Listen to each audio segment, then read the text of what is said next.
Terror. Mas obrigado. Uma coisa que eu ia perguntar, Serrão, é exatamente essa diferença de postura, né? Porque o que a gente espera? A gente estava comentando isso antes de entrar no ar. Poxa, se vem alguém de esquerda aqui, é óbvio que a bancada tem, majoritariamente, que pessoas que têm um lado de direita que defendem o ideário liberal, o ideário conservador, no meu caso. Eu posso falar pelo Emílio também, que ele é um baita do conservador. Eu já daria uma porrada. O cara gosta de se meter na vida. Ele fala por você. Fala por mim. Mas a diferença é tão grotesca, né, que acaba contribuindo, na verdade, em sentido contrário, né, uma percepção negativa do Bonner. Porque todo mundo tinha aquela premissa. Bonner, a gente entrevistou aqui o Marcos Uchoa. Quantidade de gente que veio falar pra mim no Instagram, falar, Marco, eu achava que ele era um cara ponderado. Ele se mostrou uma pessoa fora de si, né? Ideias ruins, sabe? Sem saber responder as perguntas e um pouco ansioso, tal. Mas enfim, eu queria ouvir de você.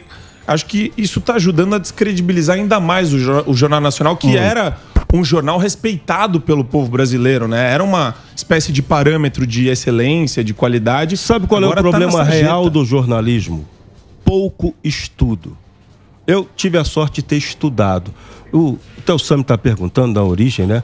Esses jornalistas da antiga que me ensinaram, tudo comuna. E eu aprendi muito com comuna. Minha mãe era comunista. Porra, tinha muito comunista. Tinha. Tinha os comunistas judeus. Antigamente, tinha os comunistas judeus, que era o seguinte. Aí falava o seguinte: se eu ganhar uma herança, tinha herança lá pra ganhar, judeu comunista, bastante tinha, né? Se eu ganhar essa herança, se eu ganhar na loteria, eu vou doar todo o meu dinheiro para o partidão. Aí o cara fala, imagina, como é que você vai doar, judeu? Como é que você vai doar dinheiro para o partido? Ele falou assim, Lenin doou sua vida ao partido. Ele falou, vida é uma coisa, dinheiro é outra, completamente diferente. Aí, né, pô? Era um pouquinho. Você aprendeu bastante, né? Aprendi. E isso é uma coisa que eu aprendi com a minha mãe, né? Você tem que respeitar os outros, tem que ter respeito pela liberdade.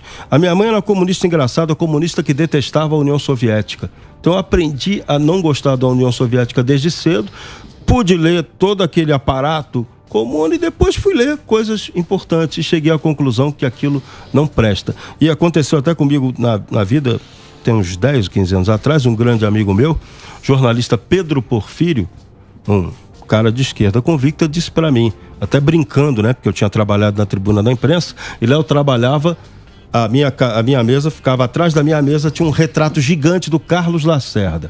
E o Porfírio falou para mim, olha, você vai ser o futuro Carlos Lacerda. No primeiro momento falei, pô, me sacaneou pesado, né? No segundo momento falei, não, é isso aí, pô. Eu tive uma formação de esquerda, estudei e descobri que aquilo era equivocado. Então, o que falta ao jornalismo hoje? Estudo. Falta convivência, respeito democrático, falta um pouco de ir pra rua, sabe? Esse jornalismo ascético de redação tá formando gente com uma visão, vamos usar até a palavra feia, tal de etnocêntrica. Você só olha o teu lado, não respeito do outro. Mas é a molecada, né? A molecada tem razão. A molecada tem razão. E acabou. E acabou. A verdade é que tá com... Mas também faz parte, né? Isso faz parte. Isso faz parte. Então, mas o que você tem que ter na cabeça? Evoluir. Você tem que saber que o mundo, as coisas evoluem. Aliás, essa é a essência do pensamento conservador. O conservadorismo não pode ser o que alguns aqui no Brasil querem propor, algo estático. Não. O conservadorismo, ele tem que prever a evolução. O que não evolui, não presta. Fica estático, aí vai virar troço soviético, vai virar troço burro. E a gente tem que ter troço... A vida é dinâmica, a vida muda o tempo todo. Pô. Mas dá pra perceber que acho que essa falta de credibilidade que esse jornalismo vive hoje se dá em função da relativização da verdade, né? De tudo! Porque lembra da Oprah falando no programa dela, você tem a sua verdade? Lembra disso, não? Ela fala isso numa entrevista com alguém famoso, sei lá, mas esse negócio de você carrega a sua verdade, você tem a sua verdade, é a coisa mais imbecil, mais estúpida que existe. Porque você consegue promover todos os desonestos ao mesmo tempo que vão falar, então, se a verdade é relativa, tudo é questão de ponto de vista, então vale tudo, né? E acho que a imprensa está se aproveitando dessa premissa. Até porque o que é verdade? A gente pode definir a verdade como aquilo que é real universal e permanente. Permanente não é eterno, permanente é o que vai ao longo do tempo, mas que pode mudar.